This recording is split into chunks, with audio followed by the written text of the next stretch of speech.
नमस्कार दोस्तों, legal PN में आपका स्वागत है।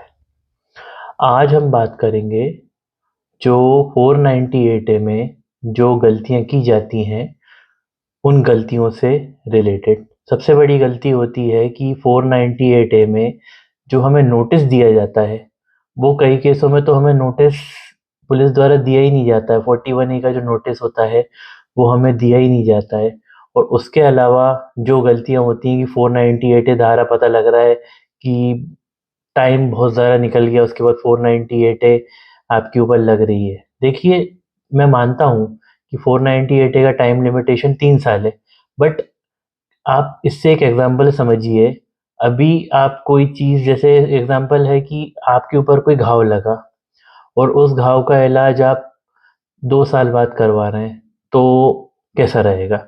ऐसे ही 498 ए धारा में जो पति पक्ष को पीड़ित करने के लिए ये धारा लगाई जाती है कि चलो एक दिन उठ के और थाने चले गए और वहाँ जाके 498 ए लगा दी गई।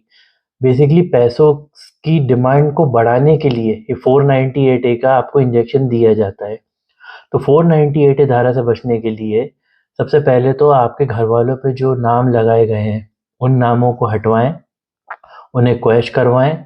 और धारा 482 से ये क्वैश हो जाती है।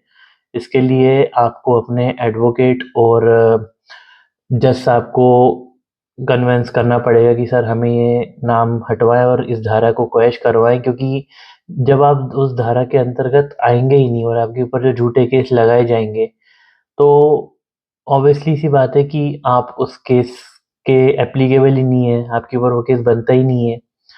तो आपको मानसिक प्रताड़ना देने के लिए ये केस आपके ऊपर लगाया जाता है और आपको बहुत ज़्यादा परेशान किया जाता है।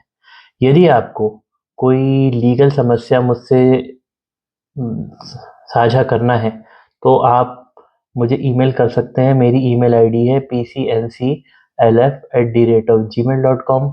बने रहिए मेरे चैनल लीगल पीएन के साथ। नमस्ते।